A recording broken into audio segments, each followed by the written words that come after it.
Hey, it is nearly Christmas, and each year I tend to do hunting and fishing related stuff for a lot of my family because we're all into the outdoors, and I love to make turkey calls for people.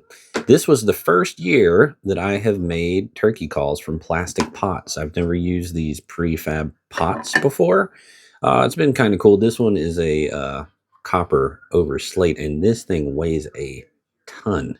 It sounds great, but man, it is heavy. So I don't know. I wouldn't wish anyone to have to carry that around. But this was my first year using plastic pots. I generally make them very traditional with wood pots. And I put this on the lathe. I drill everything out. I shape it down, leave a pedestal in there for the soundboard, all that good turkey making stuff. So in amongst all of that, I guess I ordered an extra piece of slate.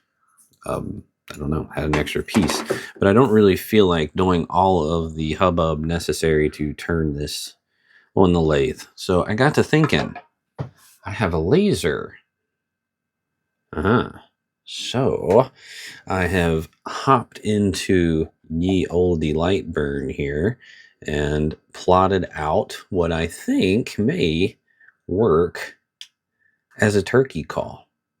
And my goal here, this is purely experimental. I have it laid out at the moment to cut it from one piece of wood.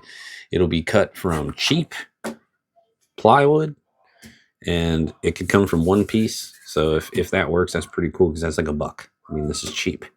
So if that works, it'll all come from one piece of wood, and I'm curious to see what this sounds like as a tone wood. I'll cut this, you can see, kind of in rings. We'll laminate it up, glue it up, put it together, make a turkey call out of it. So just thought I'd share the journey with you. So let's see what happens. This whole part, once I get the exhaust fan and stuff going, it gets kind of loud. So don't expect any grand discussion through this part.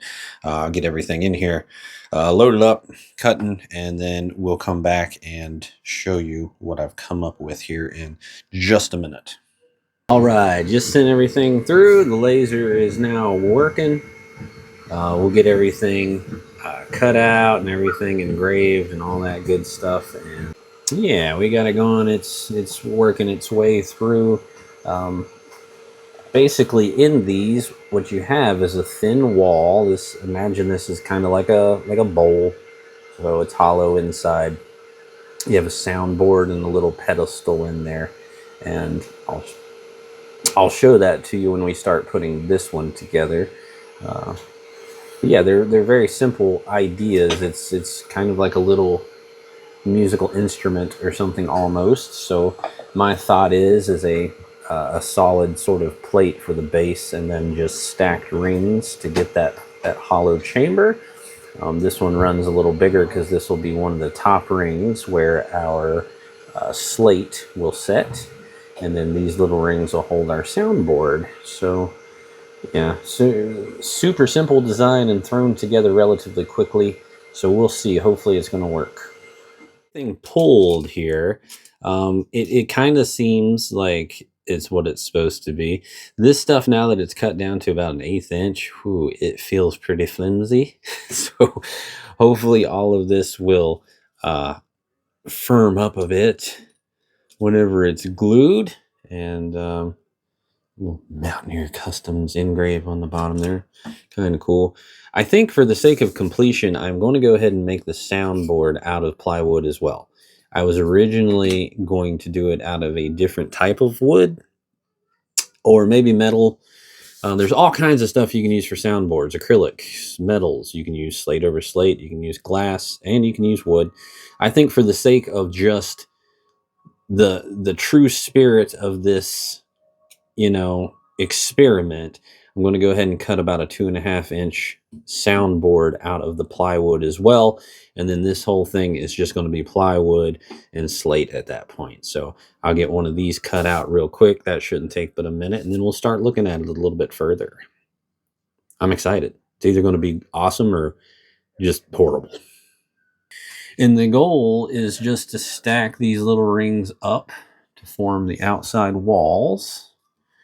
And square those up a little bit. If you see this one, This second to last ring from the top here leaves a little lip, and that will be where our slate will set. And I got the fit on that like really good.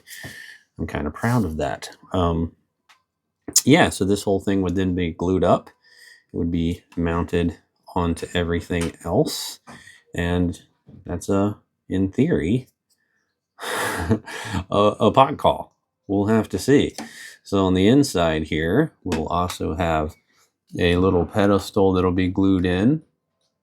Okay, and that little pedestal will hold our soundboard, which I accidentally cut out of a piece of 1/16. Everything else here is 1/8. So this is thinner, but I'm anxious to see what that does with the sound. I'm just going to run with it, not even worry about it. So we'll see. Start gluing things up. The moment this just, it feels like something you get from Temu or something. Like it just feels so wrong. But I'm very anxious to see what happens. So I'm going to keep gluing. It's pretty boring. It's pretty tedious. I'm gluing my fingers to it all the time. So I'll spare you all that and just come back when I've got some progress done. Okay, it's glued up.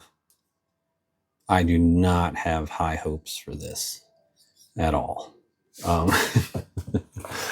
It feels so light, and yeah, I just do not have high hopes. So let me scruff up the slate a little bit. Get a go-to striker here, and let's see. Oh my.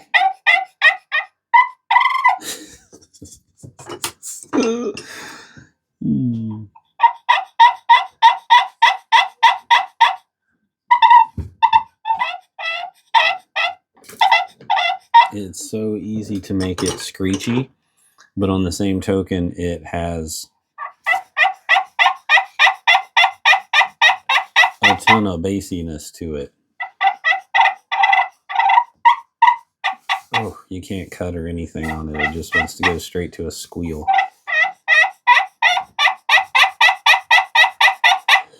Yeesh. You know, concept-wise, there's merits to this. I think I could 100% take the laser, use some good wood, some actual tone woods, and probably make something that would certainly work. I've seen a lot of laminated turkey pots and things like that that sound great. My goal was to see what I could do with a piece of just cheap Baltic birch plywood. And the end result is a turkey call, but it's a turkey call that sounds bad. This stuff's really light. It's spongy. It has no real vibration going on in there.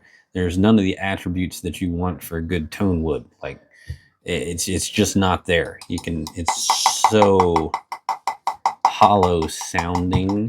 You need some more dense materials in there to help get those vibrations to be brighter. That's why this sounds so bassy, because there's just not enough to vibrate in there.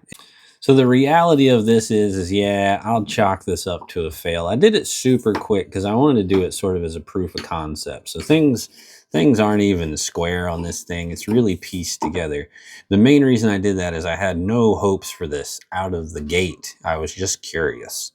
And it did what I thought it would do.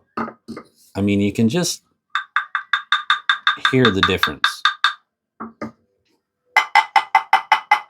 That's the problem. This wood just isn't dense enough. You can hear how nice and bright. Listen to how bright that is.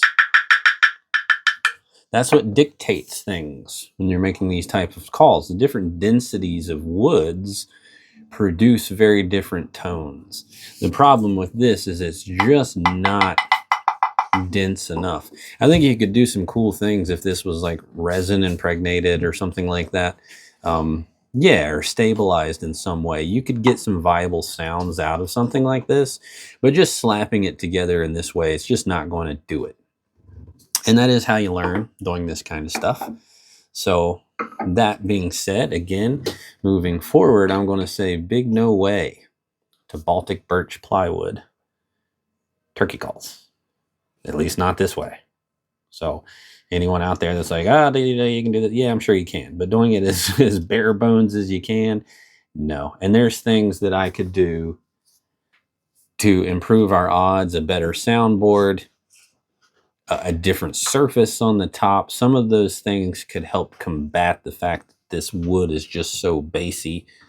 But I think that kind of goes against the spirit of the experimentation, in that I wanted to do it as bare bones as we could, just using that type of wood. So I'm going to say no to this. It might be something we revisit. I'd like to revisit using the laser with some actual tone woods. Doing it this way, maybe make a jig to where we can glue it up really good, use a good glue in there and see how we get with that. But Baltic birch, get out of here.